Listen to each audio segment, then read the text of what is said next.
हो गए भाई, वापस जलील हो गए।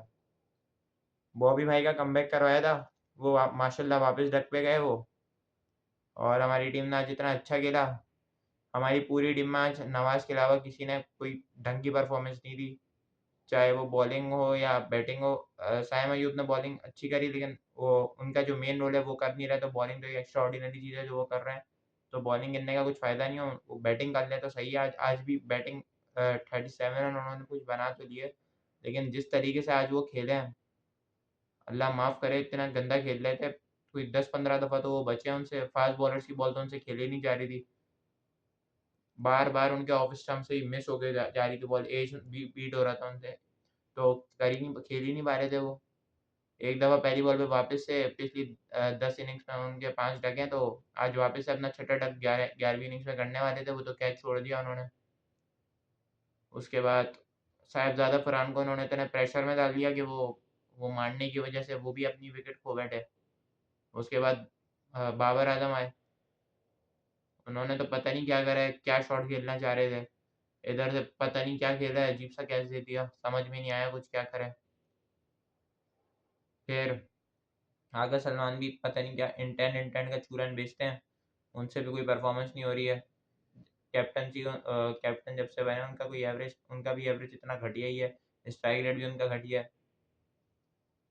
हमारी पूरी टीम इतनी घटिया हो चुकी है कि 20 ओवर हमसे खेले नहीं जा रहे।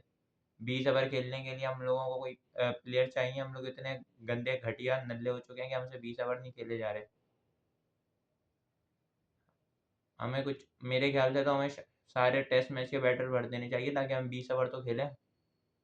आगे से नीचे से आके शान मसूद और फ़हीम अशरफ और नवाज़ आके वो बैटिंग करते हैं, और शाहीन शाह अफरीदी कुछ बैटिंग कर लेते हैं। बाकी तो हमारे किसी से बैटिंग हो नहीं रही, हमारा टॉप ऑर्डर फेल जा रहा है माशाल्लाह से, कुछ हो ही नहीं रहा है। दूसरा साउथ अफ्रीका की बहुत अच्छी बॉलिंग करी उन्होंने, उनके फास्ट बॉलर्स ने जिस तरीके से पिच का यूज़ करा। हमारे फास्ट बॉलर शाहीन नसीम से तो कुछ हुआ नहीं, वो तो शाहीन वही 3-4 ओवर में शाहीन ने 35-40 रन खाए, और नसीम शाह 3 ओवर में 34 खाए। 1 विकेट ली नसीम शाह ने। तो समझ में नहीं आया क्या कर रहे थे हमारे फास्ट बॉलर्स। दूसरा ये कि मेरे ख्याल से आज हमने फ़हीम अशरफ का एक भी ओवर नहीं करवाया, तो अगर हम शायद अगर हम उसका यूज़ कर लेते बीच में, तो शायद हम भी फ़ायदे में रहते। क्योंकि जिस तरीके से उनके फास्ट बॉलर्स ने बॉलिंग करी है, तो ये पॉसिबल था कि फ़हीम अशरफ को भी इस पिच पे हेल्प मिलती। तो पाकिस्तान बहुत घटिया खेला आज। साउथ अफ्रीका अपना पहला टी20 जीत गया, जबकि क्विंटन डी कॉक रिटायरमेंट से वापस आए थे अपनी, और बाकी उनकी कोई इतनी एक्सपीरियंस टीम नहीं थी। हमारे पास सारे इंटेंट के चूरन बैठे हुए थे, किसी से इंटेंट नहीं दिखा, सबने घटिया खेला। साहिबज़ादा फरहान शुरू में थोड़ा सा सही खेले, उसके बाद वो भी बहुत स्लो हो गए। प्रेशर आ रहा था उनके ऊपर, क्योंकि साइम अयूब जिस तरीके से खेल रहे थे, उनसे कोई 15-16 बॉल तक तो उनसे बाउंड्री उनसे निकल ही नहीं रही थी। 5-6 रन बनाकर बैठे हुए थे कोई 11 बॉलों पे वो। अ, आखिरी में जाकर उनकी आखिरी की इनिंग्स में उन्होंने वो जॉर्ज लिंडे को उन्होंने मार लिया। वो उसके अलावा उनसे किसी को फास्ट बॉलर से उनसे टैकल ही नहीं हुए। अजीब तरीके से खेल रहे थे फास्ट बॉलर्स को तो वो। उसके अलावा नवाज़ ने नीचे से एक अच्छी इनिंग्स खेली, उसके अलावा सारे ऐसे ही खेल के गए। चाहे वो बाबर आज़म ने तो एक कैच भी छोड़ दिया था जॉर्ज लिंडे का। उसके बाद उन्होंने अच्छा खासा मारा वगैरह भी। एक छक्का मारा था नवाज़ को, उसी ओवर में 3 चौके मार चुके थे, फिर शाहीन के ओवर में मौका मिला, तो बाबर आज़म ने कैच छोड़ दिया। इतना कोई मुश्किल कैच नहीं था, ईज़ी कैच था। उसके बाद हमारे अबरार अहमद भाई, उनसे भी कुछ नहीं हुआ। 4 ओवर में 40 खा गए वो। मिस्ट्री करते हैं, लेकिन असल में वो मिस्त्री लगते हैं मुझे, जिस तरीके की बॉलिंग करते हैं वो। उनको कोई मार दे तो उनकी अजीब-सी शक्ल बन जाती है, अजीब तरीके से देखना शुरू कर देते हैं वो। अजीब, पता नहीं क्या खेल है, समझ से बाहर है मेरी। जीतना चाहिए था ये वाला मैच, कोई इतना मुश्किल नहीं था। हाँ, अच्छी बॉलिंग करी साउथ अफ्रीका ने, स्पेशली उनके कॉर्बिन बॉस ने बहुत अच्छी बॉलिंग करी उसने। सारी बॉलें हार्ड लेंथ, गुड लेंथ पे उसने मारी हैं, करवाई मतलब। सारी बॉलें वो हार्ड लेंथ पे हिट कर रहा था, जिसकी वजह से खेलना उसकी बॉल को अच्छा खासा मुश्किल था, लेकिन जिस तरीके से हम लोग आउट हुए हैं, वो अजीब तरीका था। सबसे पहले तो हसन नवाज़ उनसे भी कोई परफॉर्मेंस नहीं हो रही है, बहुत दिनों से वो भी ऐसे ही चल रहे हैं। अब जो हमारे ऑलराउंडर्स हैं, इतने सारे हमने टीम में ऑलराउंडर्स पड़े हुए हैं, नीचे जो फ़हीम अशरफ आते हैं, वो भी प्रेशर में, तो वो क्या करते उधर? वो भी अपनी विकेट देकर चले गए। शाहीन से जहाँ शाहीन की ज़रूरत होती है, वहाँ शाहीन कुछ करते नहीं है, वैसे जब ज़रूरत नहीं होती, जब मैच पूरा हार चुके होते हैं, तब कुछ छक्के वगैरह मार देते हैं। यही नसीम शाह का है, पता नहीं क्या करते हैं ये लोग। उधर हमने अच्छा खासा इनको प्रेशर में डाल दिया था। नवाज़ ने जिस तरीके से बॉलिंग करी थी बीच में, 3 विकेटें उन्होंने 2 बोल्ड मारे थे और एक टोनी डी जॉर्जी को बहुत अच्छा स्टंप करवाया था, वो आगे बढ़ते हुए देख के। उन आप उन सबका देखें तो उन्होंने बहुत तेज़ खेला है। आप शुरू में क्विंटन डिकॉक को देखें, फिर रीज़ा हेंड्रिक्स भी शुरू में तेज़ खेल रहे थे, वो बीच में उन्होंने एंकर करा गेम को, जिसकी वजह से वो लोग 194 तक पहुँचे, वरना तो ऐसा लग रहा था कि 150 पे वो लोग आउट हो सकते हैं। जिस तरीके से बीच में उनकी विकेटें गिरना शुरू हो गई थी, लेकिन रीज़ा हेंड्रिक्स ने बीच में गेम को एंकर करा।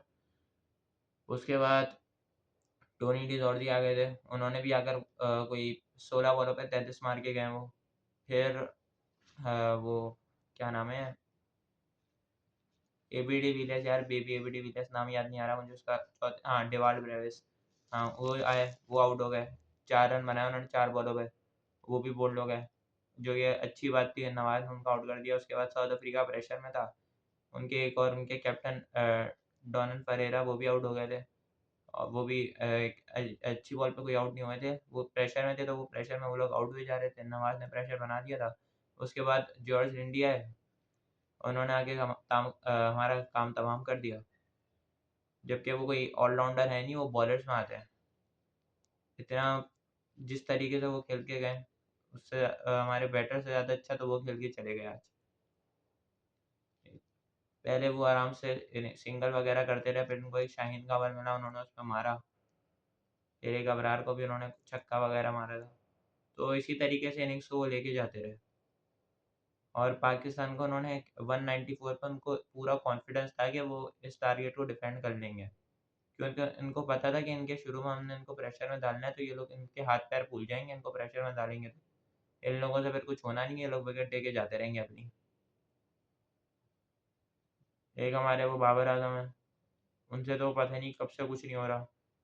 कमबैक टी 20 में ऐसा लगा था कि कमबैक कर लेंगे, लेकिन उनसे वो भी नहीं हुआ। अगर ऐसी, मुझे नहीं लगता कि 2026 के वर्ल्ड कप में बाबर आजम को खिलाया जाएगा, अगर ऐसी परफॉर्मेंस रही उनकी। घटिया बैटिंग कर रहे हैं, गंदी शॉट सिलेक्शन थी बहुत ज़्यादा।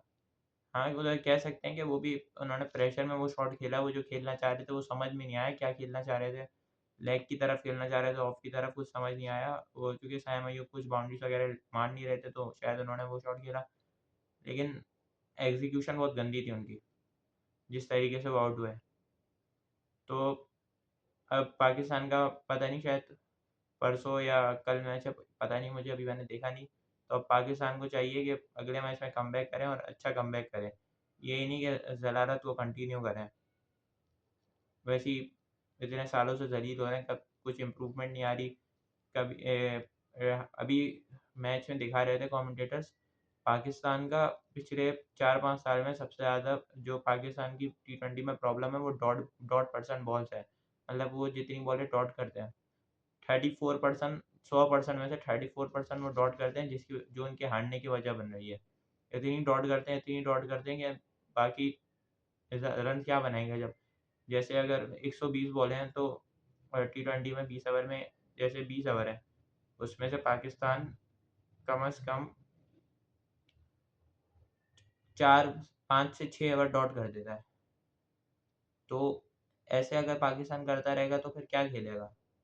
तो पाकिस्तान को बहुत इम्प्रूवमेंट की ज़रूरत है, और पाकिस्तान को चाहिए कि इम्प्रूव करें अब, वरना एक और दफ़ा वही होगा जो हमेशा से हो रहा है पिछले कोई 5-6 सालों से, जो हो रहा है वही होता रहेगा। चलें अब चलते हैं, दुआ में याद रखिएगा। अल्लाह हाफ़िज़।